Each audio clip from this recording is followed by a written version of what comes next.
generation. Yeah. Well, Did you watch as a child? No, I didn't. I really didn't watch that much TV actually when I was in New York, and I don't remember it at all until sort of when it was reruns and things like that. And I knew the show, and I knew that there was a doctor and a captain, and I knew that Spock was the only name I knew. I actually didn't know enough to actually recite an episode or anything. I'm now very familiar with it and think it's a really fun show, but at the time I really didn't know much about it.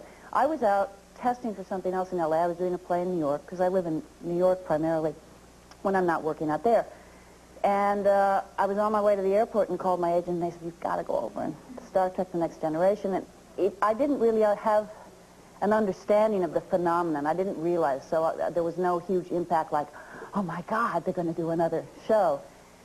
So I went back to New York, and I had been waiting to hear about a play with Linda Hunt that I really wanted to do. And so when I got that, I turned down Star Trek, actually, because I didn't know if I didn't really understand what the series was going to be and everything. And luckily, they pursued me, and it worked out that I could do both. So I was doing the play and then being flown up to film and stuff. It's so it was great. incredible. It was great to be wanted. Do you go to the conventions with all the Trekkies? Are they weird as wackos walking around in rubber suits? That's what, actually, they do wear costumes a lot of times. They do. They dress like us. When I didn't do one for a long time, and then when I didn't come back the second year, where the producers, they wanted to go a new direction, they said. Yeah, which meant you're fired. Exactly. Yeah. We've all had those new directions. Yeah, I know. It's a wonderful new direction. And it really was it was a shock. So I thought, well, all right. So I came back to New York and actually had a great year. I did a David Williamson play, loved doing it. In fact, a friend of mine's filming in the studio somewhere else who was in the play with me. And I've taught at NYU in the Graduate School of the Arts, so I went back and did some teaching at NYU. And the fans, meanwhile, were writing all these letters of support.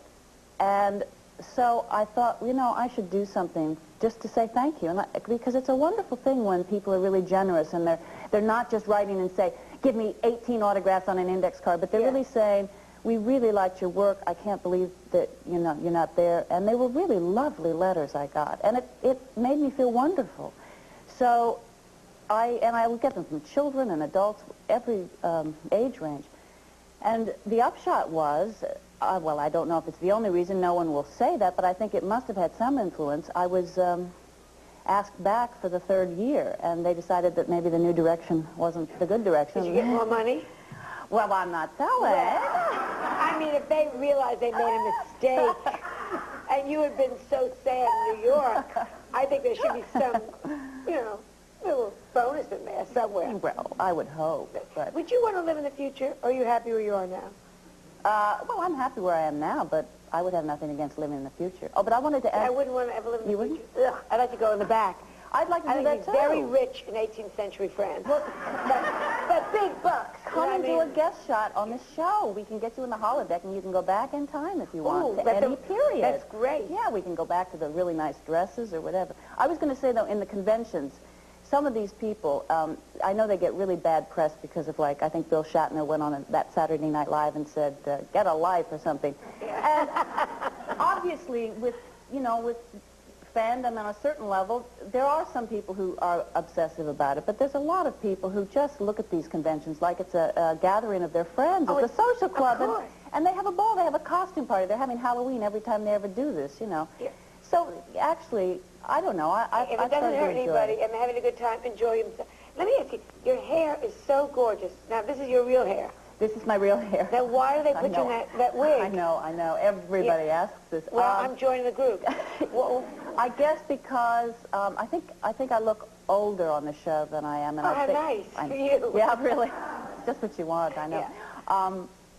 I don't know. I guess it's not as doctorly to have the long hair or whatever. It does give me... Also, if it was my own hair, they'd be futzing with it, like, nonstop, I guess.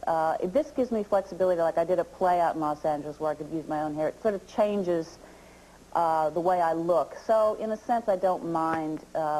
It's a trade-off. This way, I'm not recognized all the time, which is fine. That's really good. Yeah. In that clip, this is such a stupid thing. You're ending up sideways. I know, I did that. How did you do that? I did that. Well, oh, you're on wires? Yeah, I was on wires. But the hardest part which you didn't notice, was that I did this shoulder roll on the floor before that.